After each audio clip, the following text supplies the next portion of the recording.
예, 시민단체 길 대표 민경우 대표님 나오셨습니다. 반갑습니다. 안녕하세요. 민경우입니다. 앞서 정익진 변호사님하고 좀 일부 좀 장면을 봤는데요. 오늘 좀 이야기 나온 김에 북한 문제를 좀 중점적으로 한번 좀 다뤄보면서 시작을 해보겠습니다. 앞서 이제 보여준 사진 한번 다시 띄워주겠습니까? 6월 25일 평양 능라도 5일 경기장에서 평양 시민 군중 집회의 장면이죠. 앞서 얘기했던 저는 반미 대결전, 뭐 총폭탄 쭉 한번 좀 날강도 미제, 뭐 정의의 핵보검, 정의의 핵까지도 이야기를 했고요. 앞서 우리 정신 변호사님은 저기에 팻말 중에 조국 수호 이런 것도 있었다도 얘기를 해줬는데 조선인민의 찰전지 원수 미제 침략자들을 소멸하자, 미제에 의해 우리 인민이 흘린 피값을 1100배로 받아내자, 이런 구호들이 굉장히 난무했어요. 6.25가 맞으면 사실은 군중 집회를 거의 매년 지금 해오긴 했는데 올해 74년을 맞이하는 올해는 특히나 이 적대국 대한민국을 적대국으로 규정한 조건에서 상황에서 지금 저런 군중 집회가 벌어지고 있잖아요. 그래서 어떻게 지금 저 장면들을 해석하고 계세요?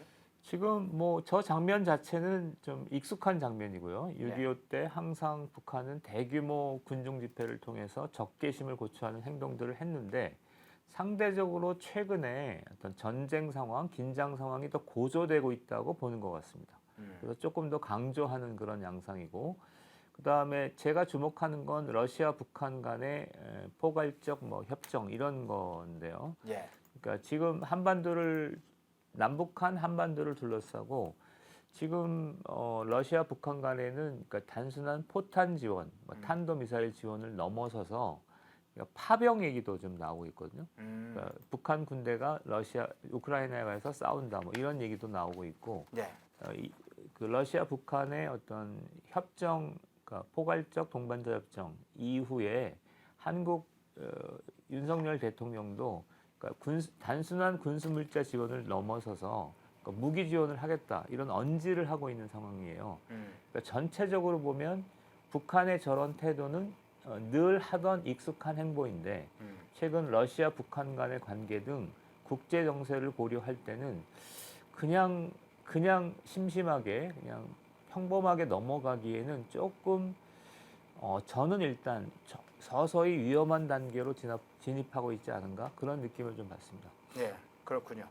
북한이 최근에 6.25 전쟁을 어떻게 불렀는지 좀 달라졌어요. 어떤 변화가 있는지 한번 살펴보겠습니다. 북한은 그간 6.25 전쟁을 조국 해방전쟁이라고 불러왔습니다. 전승절, 이제 조국 해방전쟁이라고 불러왔는데 노동신문은 25일자 사설에서 이렇게 얘기했습니다. 지구의 동방일각에서 반제투쟁에 가장 첨예한 전초선을 굳건히 지켜난 위대한 조국 해방전쟁에서의 승리는 침략자에 대한 수호자의 승리이고 불효와 반동에 대한 정의와 진보의 승리라고 규정했습니다. 그래서 안에 이제 조국 해방전쟁의 승리다, 이런 내용은 있는데 최근에 이번 행사를 잘 보면 앞서 그 사진 다시 한번 띄워주시겠습니까? 평양 그 능라도 사진이요. 전체 군중이 보여준 한번 사진을 보여주시겠어요? 예, 저 사진이나 제일 먼저 보여준. 근데 예전엔 조국 해방전쟁이라 불렸었는데 이번에는 이 6.25를 6.25 미제 반대 투쟁의 날로 제정을 했다고 그래요. 그래서 이게 조금 뭐 본질적으로 뭐 미제에 관련된 다르진 않텐데 이게 뭔가 좀 미묘한 부분이 있다. 앞서 얘기했던 것처럼 민족관계, 우리와 관련해서 민족관계가 아닌 적대적 교정국, 그래서 두 개 국가로 이렇게 본 것과 관련이 있는지, 또 미국에 관한 미제 문제와 관련해서 6.25 전쟁에 대한 인식도 동족 간의 전쟁으로 보지 않고 이제는 앞서 얘기했던 두 개의 국가 노선 차원에서 문제를 접근하기 시작한 건지 좀 그 부분이 묘하게 좀 걸리더라고요. 그 부분은 어떻게 해석이 가능할까요? 그 두 가지가 특징적인 걸로 보입니다. 먼저 아까 앵커가 얘기했던 것처럼 사설에서 지구의 동방 일각에서 반제 투쟁에 가장 첨예한 전초선을 굳건히 지켜난 지구의 동방 일각 이게 좀 특이한 표현이잖아요. 예. 조선반도 그러니까 조선반도라고 그러죠. 조선반도 이렇게 얘기하지 않고 지구의 동방 일각이라고 하는 것은 러시아 우크라이나 전쟁을 염두에 두고 있는 것 같습니다. 그래서 어쨌든 우크라이나 전쟁이라는 게 북한의 새로운 활력과 활로를 뚫어주는 측면이 있기 때문에 우크라이나 전쟁을 의식하고 러시아 북한 관계를 의식하고 한반도 문제를 재검토하려는 그런 의도가 있고 두 번째는 일단은 조국 해방 전쟁이라고 늘 해왔는데 두 국가 체제로 얘기를 해놓고 조국 해방이라고 하면 말이 안 되잖아요. 그런데 이제 북한의 지금 적대적 두 국가 체제는 아주 강도 높게 진행되고 있습니다. 예를 들어서 소개한다면 북한 애국가에 삼천리 아름다운 내조국이라는 가사가 있어요. 예. 삼천리라는 게 남북을 통할해서 그렇죠. 이 중심 거리가 1000km 정도 되거든요. 이걸 삼천리라고 한 건데 이것조차도 그리고 애국가조차도 가사를 바꿔버렸어요. 그래서 이 세상 아름다운 내조국 가사가 좀 어색하던데 어쨌든 간에 그 정도로 강도 높게 진행되고 있기 때문에 그러니까 조국 해방 전쟁은 늘 써왔던 어떻게 보면 그냥 써도 될 것 같은데 그런 것조차도 지금 미제 반대 투쟁의 날 이렇게 바꾸고 있습니다. 그래서 그 첫 번째는 그 북한이 우크라이나 전쟁을 대단히 의식하고 있다. 이거 하나 하고 두 번째는 그 6.25 전쟁에 대한 규정조차도 조국 해방이 아니라 미제 반대 이렇게 바꾸고 있다. 이렇게 볼 수 있을 것 같습니다. 그렇군요. 자, 다른 장면을 한번 볼까요? 윤석열 대통령의 사진을 좀 띄워주십시오. 6.25 전쟁 74주년 기념식에서 러시아와 북한 간의 군사 협력 조약 체결, 군사 동맹 체결까지 올라갔다. 유사시에 실제로 러시아가 북한에 군사 지원을 한다. 자동 개입이 있냐 없냐 이 부분은 조금 더 미묘한 해석 차이가 있는데 그 문제에 관해서 이렇게 이야기를 했어요. 대통령께서 역사의 진보에 역행하는 시대착오적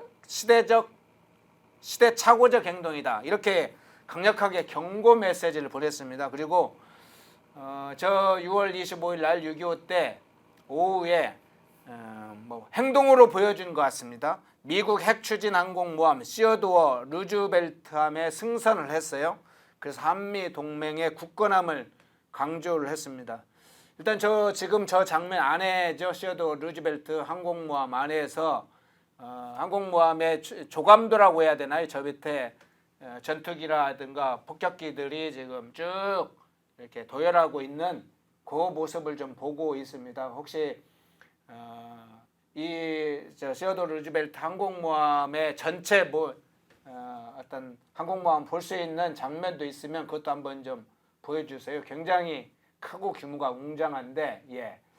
자, 저 위에 지금 전투기, 폭격기들이 굉장히 많죠.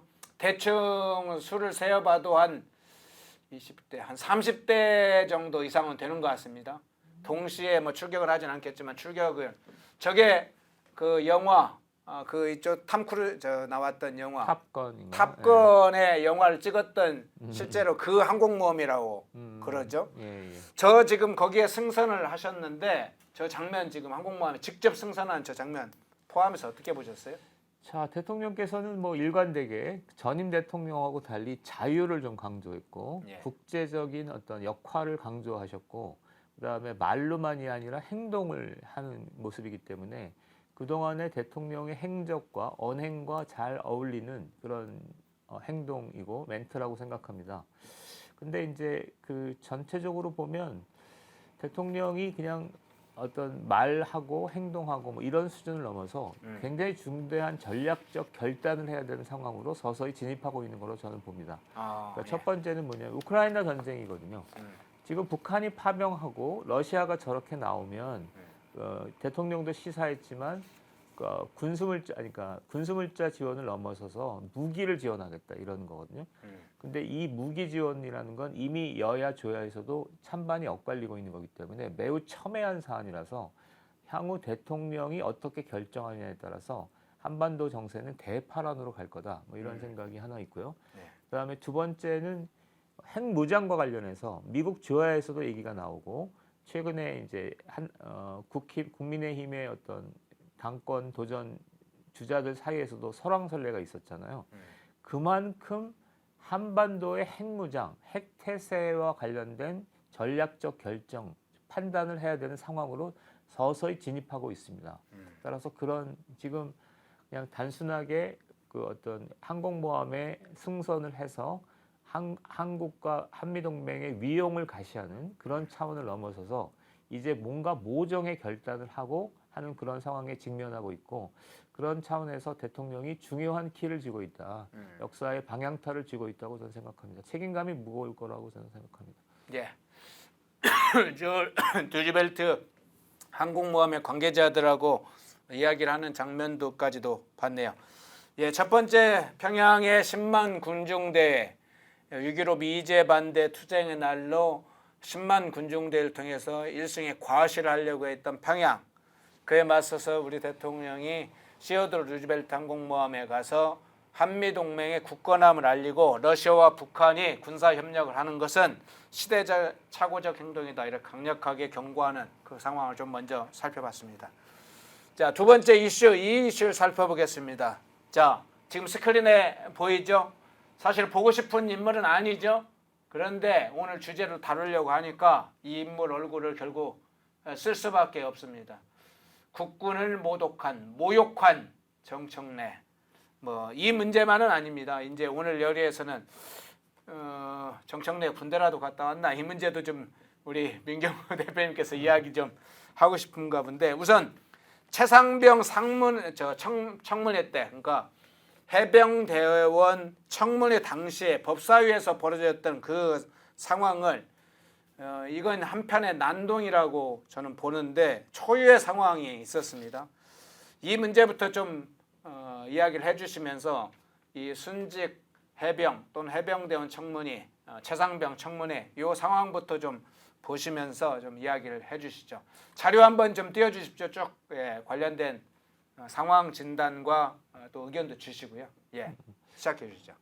최상병 청문회가 있었고요. 법사위원장 정청래가 청와대 공직비서관 이시원 씨, 그 다음에 해병대 사령관 임성근 씨를 해서 증인으로 초청을 했고요. 그러니까 그 대부분 이제 설왕설래를 했고 이 설왕설래까지 얘기할 필요는 없을 것 같아서. 근데 중간에 정말 그 황당무계한 어떤 지시를 합니다. 그러니까 10분간 퇴정해 있어라 이렇게 얘기한 거예요. 근데 뭐 우리가 보통 위원장들이 국회의원들이 그 증인에 대해서 모욕적인 얘기를 한 경우가 많이 있었어요. 그런데 그럼에도 불구하고 도를 좀 넘어섰죠. 마치 그 교사가 학생들한테 옛날에 하듯이 요즘은 교사가 학생들한테 저렇게 하기 잘 않습니다. 그런데도 그 교사가 학생들한테 하듯이 10분간 나가 있어라라는 뭐 굉장히 모욕적인 멘트를 날렸고 학생들한테 하는 것은 어쨌든 이제 너무 학생이 지나치면 훈육 차원에서 하는 거지만 그것도 그렇지도 않은 거잖아요, 저건. 예.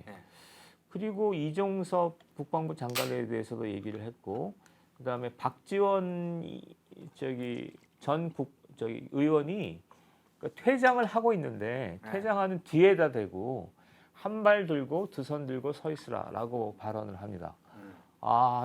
나가서 그러니까 10분간 퇴장하라 이렇게 정청래가 지시를 하니까 나가는 그 증인을 향해서 한 발 들고 두 손 들고 서 있으라. 완전히 벌을 주는 아주 그냥 모욕적인 행동을 그냥 공개적인 그 청문회 법사위 청문회 국회 안에서 벌어진 난동이었군요. 예. 그래서 저는 일단 정청래나 박지원 씨의 행동에 대해서 아주 깊은 어떤 분노를 갖고요.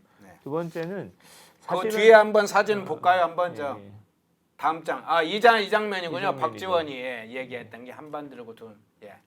그 다음에 두 번째는 솔직히 얘기하면 이종석 국방부 장관이나 그 증인들에 대해서도 문제를 느낍니다.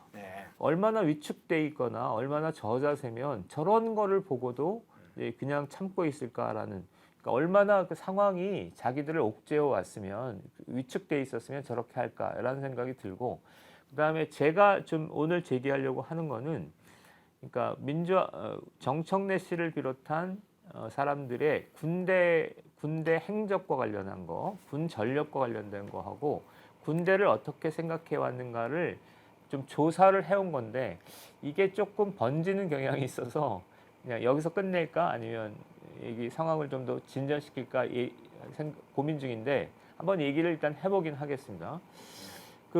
그래서 이제 예비역 장성들이 그러니까 한기호 의원하고 예비역 장성들이 정청래 의원과 박지원 의원에 대한 규탄 성명서를 냈고요.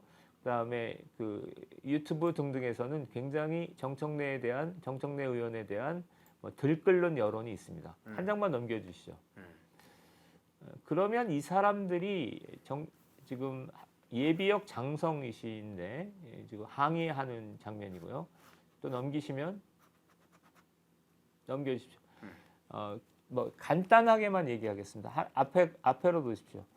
이 정청래 의원하고 그러면 박지원 의원이 그러면 군대 문제를 제기할 어떤 기본 어떤 소양이 있는가인데 대부분 군대를 좀 안 갔다 왔어요. 그래서 21대 국회를 예로 들면 21대 국회의원하고 일반 국민들 중에서 국회의원들이 더 병역 의무를 잘 이행했습니다. 한 5% 정도 더 이행을 했는데 유독 민주당 국회의원들만 77.3%고 국민의힘은 85.7%라서 약 8% 정도 떨어집니다.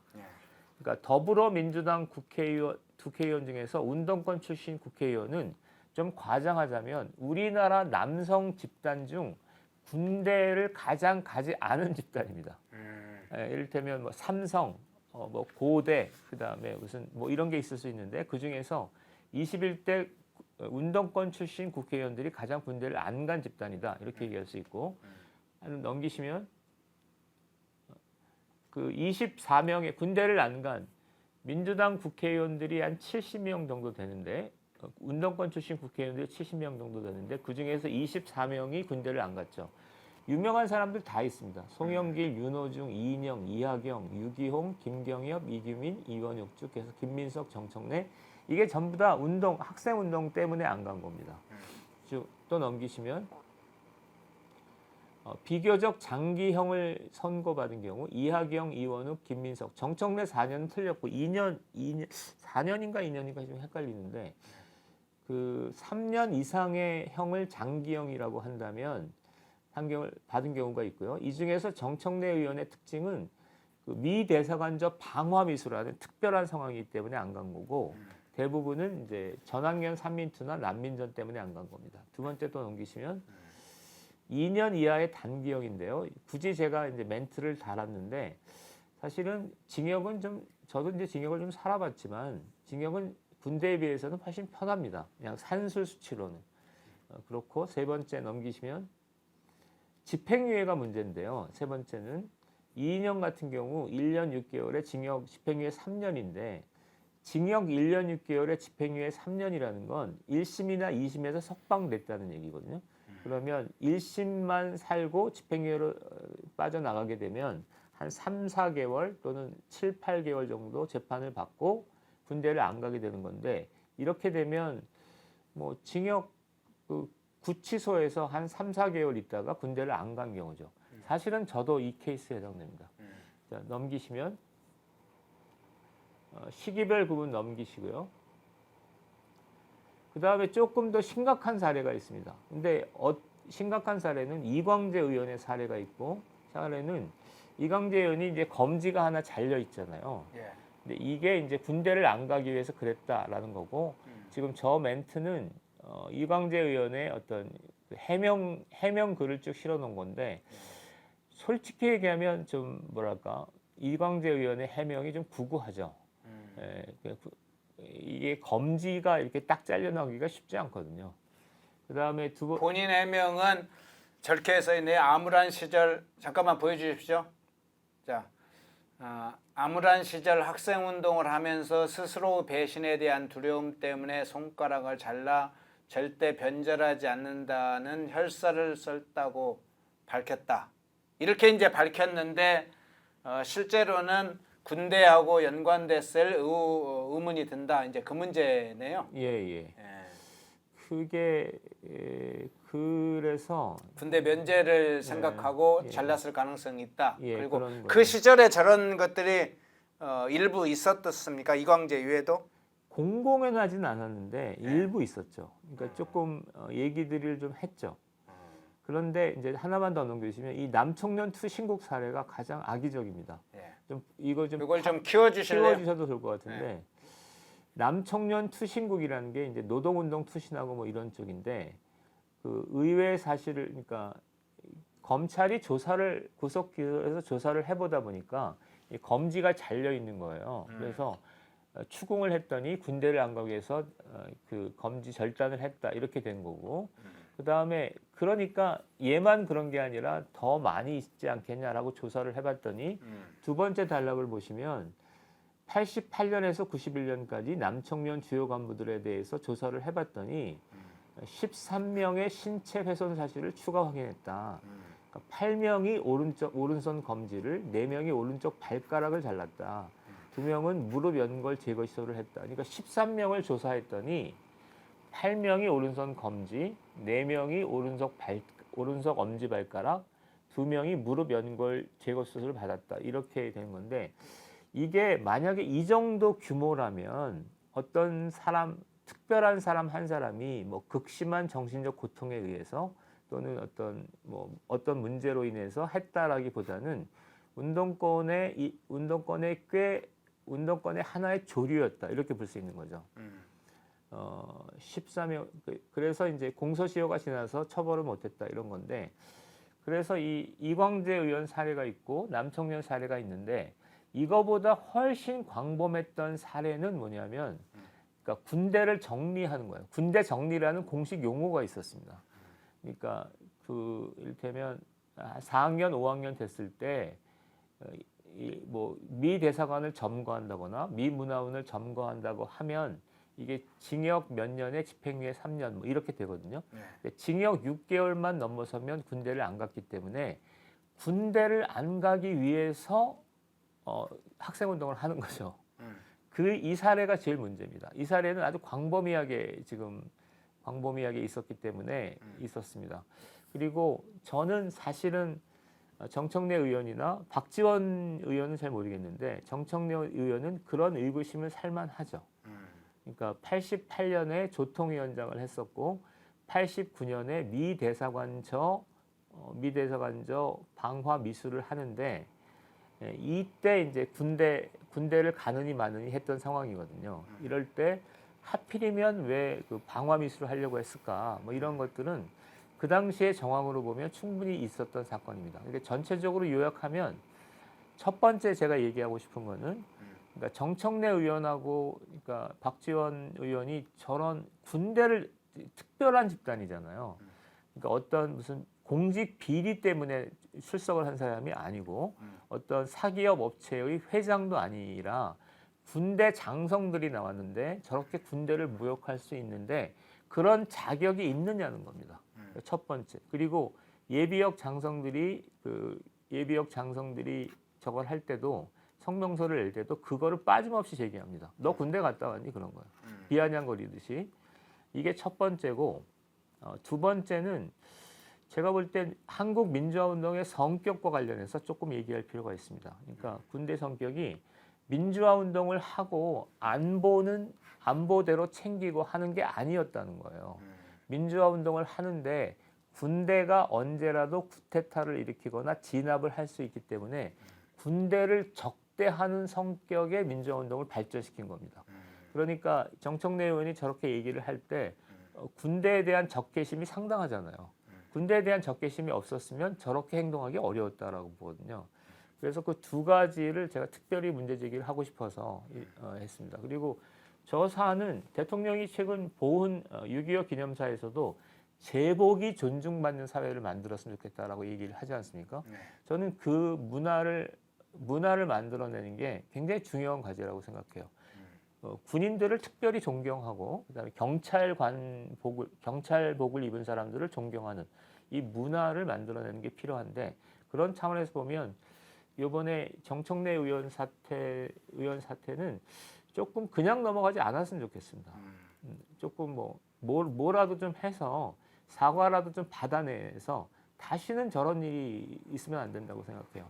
그러니까 너무나 끔찍했어요. 그러니까 군대를 안 갔다 온 민주화 운동을 적당히 했던 사람이 거들먹거리면서 너 10분간 나가 있어. 막 이렇게 조롱을 하고 한국의 안보를 책임졌던 군 장성들이 마치 이렇게 위축돼 가지고 이렇게 하는 장면은 너무 끔찍한 장면이었습니다. 제 개인적으로는.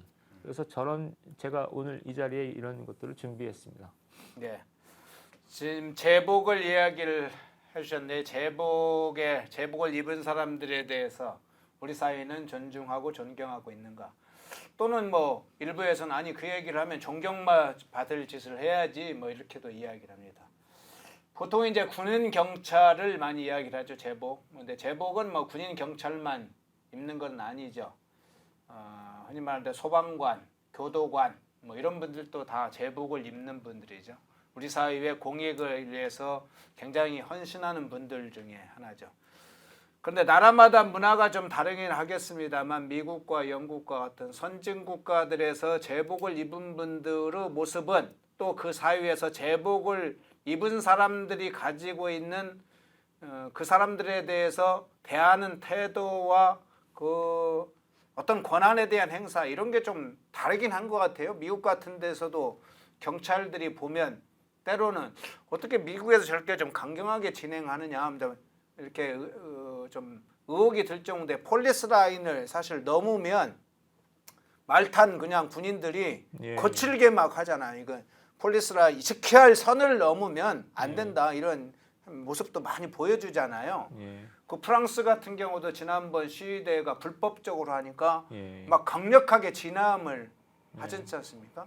그게 이제 제복을 가지고 있는 그 사회의 룰을 마지막 공권력을 통해서 그 사회에서 법으로나 규범으로이 무너지면 그 사회 질서가 무너진다. 그래서 제복을 입은 사람들한테 그런 권한을 주고 때로는 책임과 함께 의무도 이제 주는 거잖아요. 예. 그런 이제 제복을 입은 사람들은 우리 사회의 인식이 여러 요인이 있겠습니다만 지금 우리 사회에서 제복을 입은 사람들에서 여전히 조금 존중하고 그것을 고유하게 인정해야 될 가치는 어디에 있다고 보세요? 다시 한번. 그러니까 제복을 입은 사람들이 우리 사회 역사에서 때로는 군인이 정권을 잡고 이렇게 비판받을 여러 소지가 있어 왔지만 지금도 제복을 입은 군인, 경찰, 소방관, 교도관 이런 사람들이 우리 사회 내에서 그래도 제복을 입은 사람들은 존중해야 된다. 그 격을 존중해줘야 될 그 이유, 가치 이것은 왜 그런지, 왜 필요한지. 저는 일단 안보하고 군과 관련해서 얘기한다면 안보 상황이 매우 심각하잖아요. 그래서 그러니까 아주 소극적으로 얘기하면 현재 군인들에 대한 존경심이 없다면 안보 태세가 무너지는 거죠. 그다음에 두 번째는 한국의 향후 어떤 진로나 상황을 고민했을 때는 그러니까 군대 상무 정신 같은 고구려가 갖고 있었던 상무 정신이 있잖아요. 화랑이 신라도 화랑 이래서 상무 정신을 하는데 그런 어떤 우리나라가 이제 글로벌 중추국가 세계 한 10위 안에 어떤 세계적인 국가로 나선다고 하면 자기의 안보는 그리고 안보를 투사해서 자기의 세계적인 지위나 역할을 챙길 수 있는 그런 게 있어야 된다고 생각해요. 근데 반대로 자꾸 이제 군대를 무시하는 전통은 그러니까 약간 좀 유교적인 자족적인 사회 있지 않습니까? 농업 국가 같은 그런 전통이 하나 그러니까 유교적 전통, 문치주의 같은 게 있었는데 이 문치주의가 굉장히 유약한 나라를 만들고 결국은 외침을 받아서 문제가 됐던 거고 그다음에 두 번째는 민주화 운동의 안보관은 이 문치주의를 물려받았다고 생각합니다. 그러니까 아까도 얘기를 했지만 민주화 운동을 하면서도 안보를 책임지는 형태의 민주화 운동이 아니라 안보와 대치되는 형태의 민주화 운동 그리고 그런 어떤 국가를 구상했기 때문에 그것이 발전하고 발전해서 지금과 같은 상황으로 비화됐다고 생각해요. 두 가지로 봅니다. 하나는 당장의 안보 상황이 매우 심각하기 때문에 지금은 어떻게든지 군대를 군대를 중시하고 군비를 증강하고 그다음에 군대 어떤 사기를 진작하고 이런 활동이 매우 중요하고 뭐 그런 거와 동시에 향후 한반도의 어떤 상황은 한국이 외교적으로 국가 외교적으로 어떤 포지션을 갖는가에 따라 달라질 거잖아요. 그러니까 너무 한국은 지금 국제 문제의 중요성에 비해서 정치 문제, 국내 문제에 대한 비중이 너무 크다고 생각해요. 그거는 한미 동맹의 어떤 자기의 외교 안보를 의탁해왔던 좀 어떻게 보면 좀 약간 좀 소화적인 증세가 아닐까 이렇게 생각합니다. 네. 정청래의 법사위에서 야만적 행동에 대해서 좀 먼저 짚어봤고요. 마지막으로 이 뉴스 하나 좀 전해주죠. 지금 지난번에 국제 뉴스 할 때 한번 소식을 전해드렸는데요. 이스라엘과 하마스 관련된 전쟁 상황을 한번 좀 살펴보겠습니다. 하마스의 무장 공격으로 해서 지금 벌써 8개월, 10개월 되나요? 굉장히 이스라엘과 하마스의 전쟁이 계속되고 있는데 여기에 이제 레바논의 무장단체 헤즈볼라도 결합을 했죠. 포격전까지 결합을 했죠. 그리고 이란에서도 혁명수비대 직접 나서서 사실상 미사일을 쏘고 또 거꾸로 드론 공격을 받고 이런 상황까지 왔는데 최근에 이제 이스라엘 군이 가자지구 최남단 도시인 라파에 지금 뭐 진격을 해서 하마스 부대를 격퇴하고 있다 이런 얘기는 들리긴 하는데 전체적으로 좀 전황 소식 상황 어떻게 보고 지금 계세요? 한 3단계로 나눌 수 있을 것 같습니다. 하나는 10월 7일 날 작년에 하마스가 이스라엘을 공격한 이래 지금까지는 지루한 이스라엘과 하마스 간의 갈등이었고 지금 라파 지역을 중심으로 해서 마지막 공방을 치르고 있는 것 같은데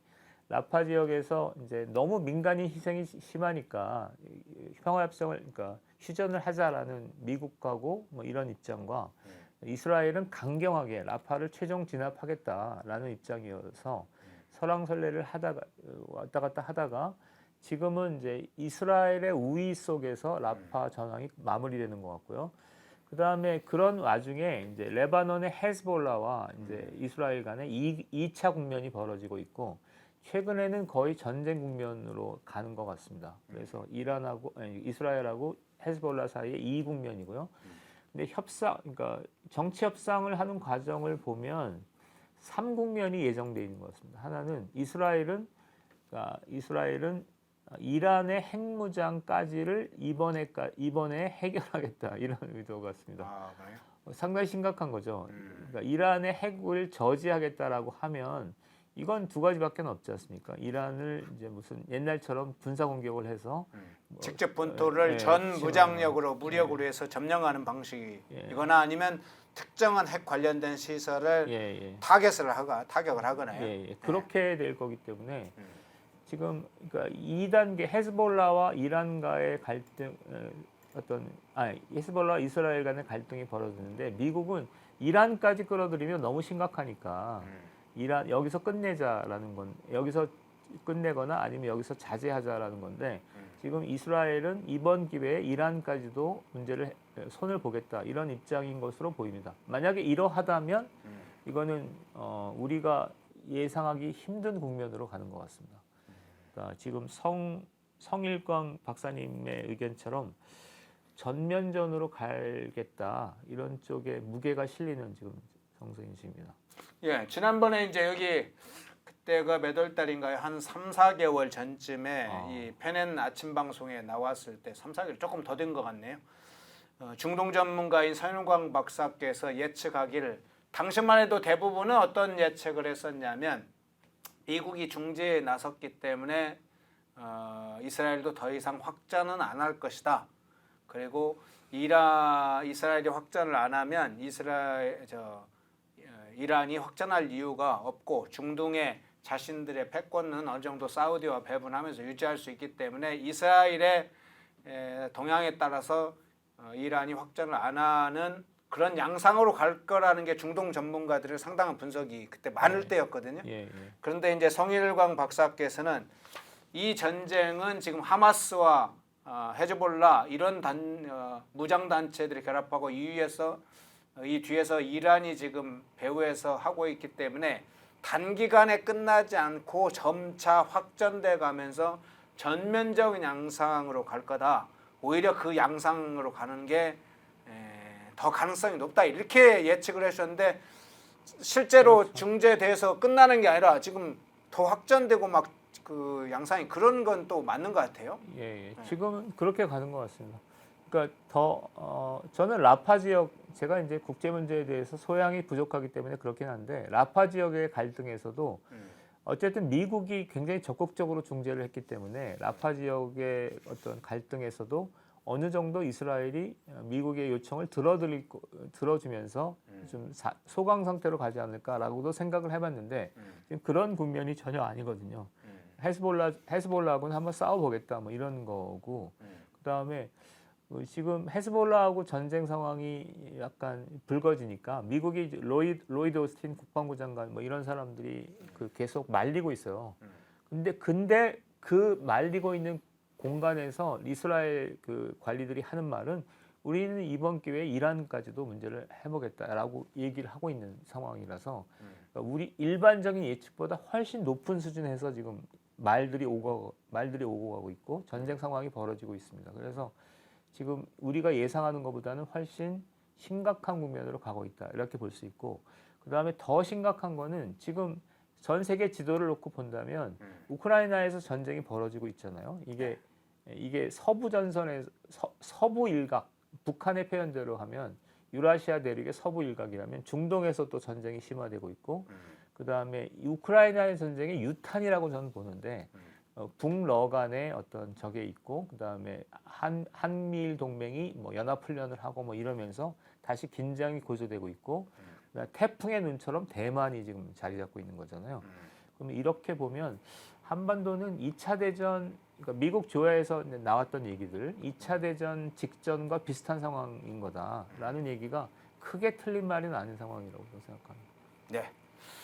알겠습니다. 민경우 대표님 모시고 오늘 북한 평양 10만 군중대회 그리고 윤석열 대통령의 6.25 전쟁 74주년 기념식 관련 장면, 법사위에서 정청래의 만행 그리고 국제뉴스에서 이스라엘과 하마스의 전쟁 문제 다뤄봤습니다. 민경우 대표님 고맙습니다. 고맙습니다. 네. 댓글에서 저 보니까요 계속 좌인가 뭐 이런 얘기가 나오네요. 언제 한번 이야기를 좀 해야 되겠네요. 윤석열 대통령은 좌파인가? 한동훈은 좌파인가? 원희룡은 좌파인가? 나경원은 좌파인가? 한번 이야기를 해야 되겠네요. 지금 아니면 모두 다 우파인데 서로 다른 견해를 가지고 있다고 하는지. 우선 일부에서는 제가 간단하게만 얘기를 하겠습니다. 윤석열 대통령을 좌파라고 보는 사람들이 생겼습니다. 최근에 그냥 간단한 소식으로 하면 박영선, 양정철 얘기가 나왔을 때 아주 집중적으로 나왔습니다.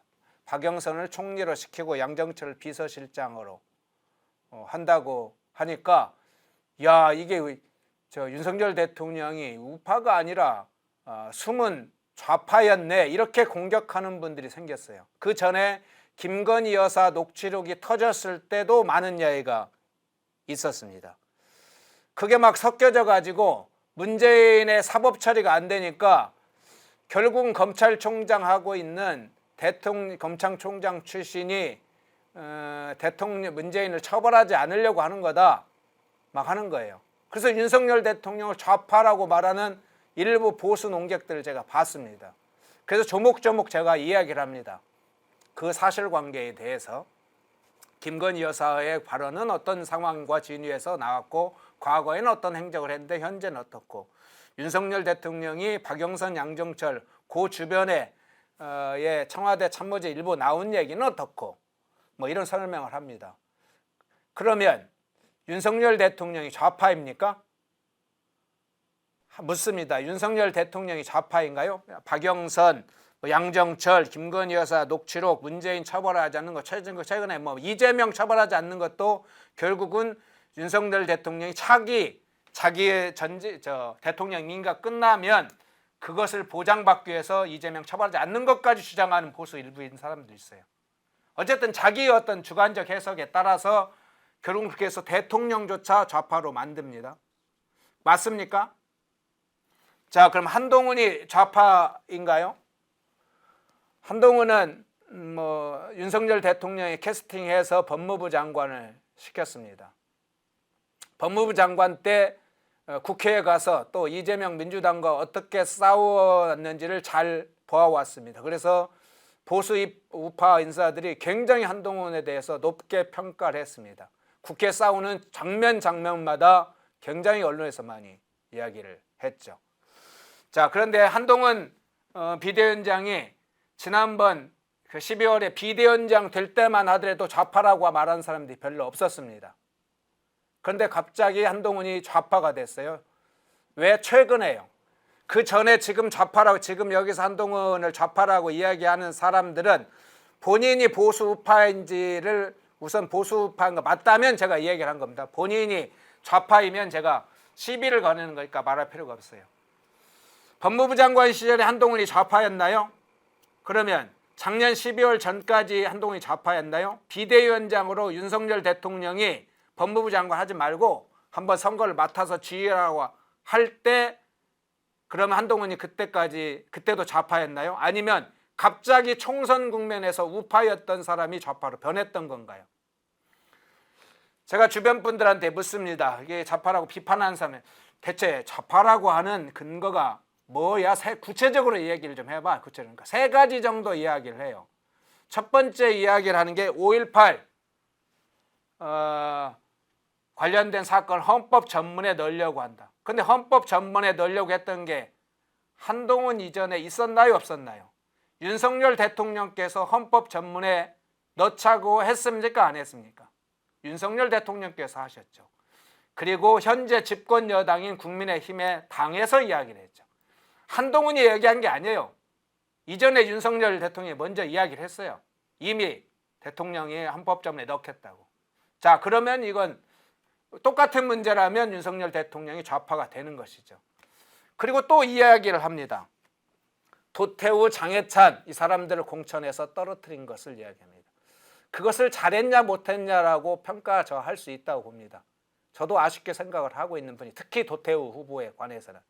그런데 도태우 후보 관련해서는 5.18 문제와 몇 가지 문제가 생겼을 당시에 당에서 공천 취소해야 된다 할 때 끝까지 버텼던 첫 번째 인물이 한동훈이었습니다. 그러다가 물론 나중에는 워낙 선거에 나갔던 출마자들의 원성이 많으니까 도태우 후보 공천 물론 취소했습니다. 도태우, 장해찬 후보 취소하면 좌파가 되는 건가요? 자, 그러면 이렇게 얘기해보죠. 지난번 당대표 선거에 김기현 대표, 나경원 전 의원 출마할 때 나경원 출마하지 말라고 했어요. 대통령실이 했다는 거 대체로 알고 있습니다. 윤석열 대통령의 뜻인지도 알아요. 그러면 대통령이 좌파가 되는 겁니까? 그것이 잘 됐냐 못 됐냐고 평가할 수 있지만 그게 좌우를 가르는 기준은 아니죠. 자, 김경률, 함은경 이야기도 합니다. 한동훈 좌파의 근거로. 김경률은 지난 대선 때 이미 사실상 윤석열 대통령 지지 선언을 했고 윤석열 대통령이 직접 만나고 함은경 후보도 만났어요.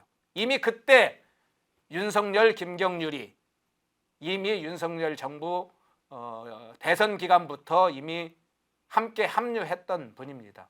뭐 김경률 영입과 관련해서는 여러 가지 주장이 있죠. 실제 영입 제안한 건 조정원 의원으로 지금 알려져 있습니다. 작년 11월로 알려져 있는데 작년 11월에 영입위원장은 이철규 의원이었죠. 제 기억에 그렇습니다. 정확하지 않으면 나중에 확인해서 이야기를 해주세요. 한동훈 위원장이 비상대책위원장이 된 게 12월 말인가요? 중순인가요? 12월 말인 걸로 제가 기억합니다. 그리고 나중에 1월인가 영입위원장이 됐죠. 그래서 공동 영입위원장이 됐습니다. 한마디로 김경률의 영입은 윤석열 대통령 정권 교체 시기인 2022년부터 시작됐을 뿐만 아니라 실제로 김경률 비대위원의 영입은 한동훈이 한 게 아니에요. 제가 방금 설명을 드렸습니다. 함은경 후보 마찬가지입니다. 그러니까 한동훈이 사상적으로 만일 한동훈이 좌파라면 사상적으로 어떤 문제가 있는지를 좀 이야기를 해주세요. 자, 원희룡 후보에 대해서 비난하는 사람들이 지금 생겼어요. 원희룡 후보는 과거 운동권 출신이었다. 굉장히 오랜 기간 동안 학생운동과 노동운동을 했던 그런 인물이다. 그 사람이 사상적으로 제대로 전환이 됐겠냐?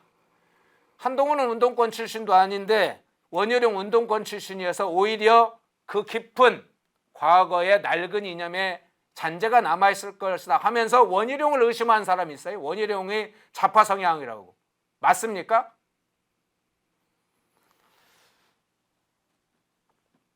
그리고 1호까지 이야기합니다. 원희룡은 지난번에 그러면 박근혜 대통령 탄핵당할 때 원희룡 뭐 했어? 하면서 비난도 합니다. 그래서 원희룡을 좌파로 몰아요. 그게 맞아요? 나경원 의원에 관해서 비난한 사람들도 마찬가지입니다. 나경원이 지난번에 사실상 박근혜 대통령 탄핵에 협조한 거 아니냐부터 시작해서 자 이렇게 이야기하니까 갑자기 비판자들이 보수 우파 진영의 사람들이 특정 인물에 대해서 선호하고 특정 인물에 대해서 상당히 비판적으로 보다 보니까 그 비판적인 인물을 좌파란 프레임으로 넣기 시작했습니다. 대통령을 좌파라고 보는 사람이 있고 한동훈을 좌파로 보는 사람이 있고 원희룡을 좌파라고 보는 사람이 있고 나경원까지 좌파로 보는 사람이 있어요. 왜 이런 일이 벌어졌냐? 이분들은 모두 우파죠. 그러나 지난 총선 때 한동훈 위원장이 김건희 여사 문제 예를 들면 그 이종섭 문제 해서 대통령하고 갈등을 겪으면서 그래서 좌파로 전향했는 건가요? 그게 아니죠. 그 문제가 객관적으로 발생한 거죠. 대통령하고 갈등이. 우리 내부에 갈등이 생긴 거죠. 그래서 이 프레임을 가지고 볼 때 잘못된 프리즘이죠. 프리즘, 즉 우리는 한 인물은 지나갑니다. 역사에서. 그러나 자유민주 진영은 남아 있습니다. 자유민주 체제는 남아 있습니다. 대한민국이라는 국가는 남아 있죠. 보수와 우리 국가와 이런 것을 중심으로 한 인물만에 너무 집착하게 되면 몇 년 전에 누구를 지지했다가 지금은 막 우리도 비판도 하잖아요. 열렬하게 이명박 정부 지지했던 사람이 지금 이명박을 비판하는 사람이 주변에 많이 있습니다. 박근혜 대통령 이해해요. 그러나 좌파라고 비판하지 마세요. 비판의 내용을 근거로 해야 되죠. 저는 그렇게 봐야면 계속 여기서 이제 좌파 논쟁을 이야기를 하는 한 씨는 뼈끝까지 좌운이라고 우리 길림인데, 그러니까 그 이야기를 해주세요. 그러니까 한동훈이 좌파라면 저분이 만일 보수파가 맞다면 한동훈은 이것을 좌파의 근거로 본다 이야기를 해주세요. 원희룡을 좌파라고 몰지 마시고 원희룡이 좌파라고 본다면 왜 그런지를 근거를 이야기하세요. 그래야 지금 저 문제 우리가 싸워야 될 이 부대가 깨지고 있는 겁니다. 지금 저런 문제들 때문에 경쟁을 해야 되는데 지금 우리 내부가 서로 간에 그냥 작살나고 있는 거예요. 서로. 왜? 우리 진영 안에 있는 정권교체의 중요한 지도자가 될 만한 인물들을 다 지금 헐뜯고 서로 못 잡아먹어서 그렇게 나서는 순간 자기 발에 발등 찍는 겁니다. 나경원도 칭찬해주고 한동훈도 칭찬해주고 또 못하는 건 좀 이렇다 할 수 있죠.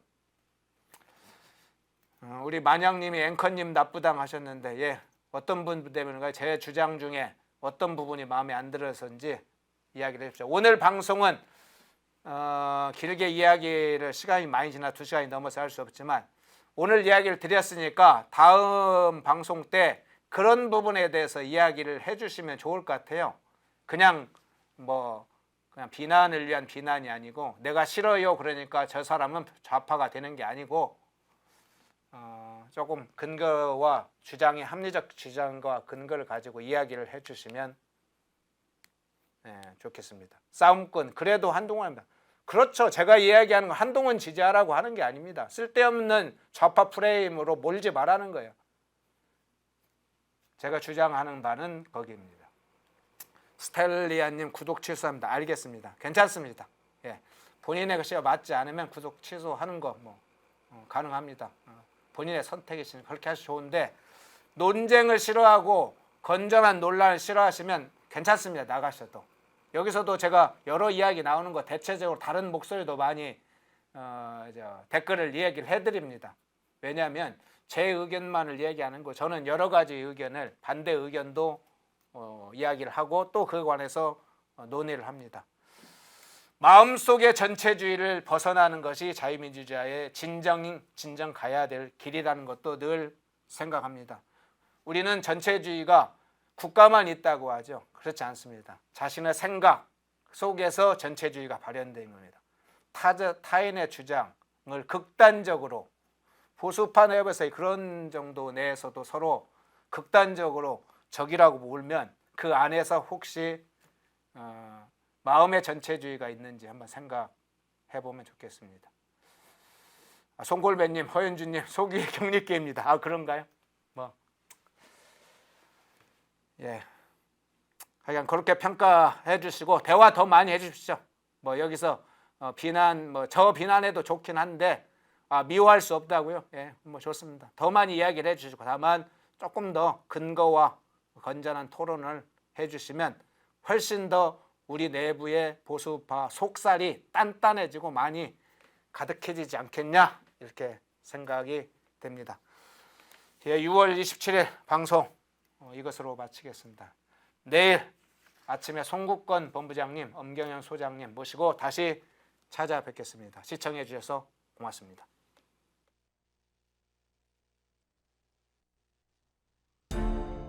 모두가 숨죽이고 침묵하던 시절 펜앤마이크는 앞장서 자유와 민주를 외쳤습니다. 자유파 정권 탄생을 위해 싸웠습니다. 2024년에도 펜앤마이크는 쉼없이 달려갑니다. 민주주의 체제수호의 선봉이 되겠습니다. 왜곡된 대한민국 역사를 바로 세우겠습니다. 2024년에도 펜앤마이크를 응원해 주십시오.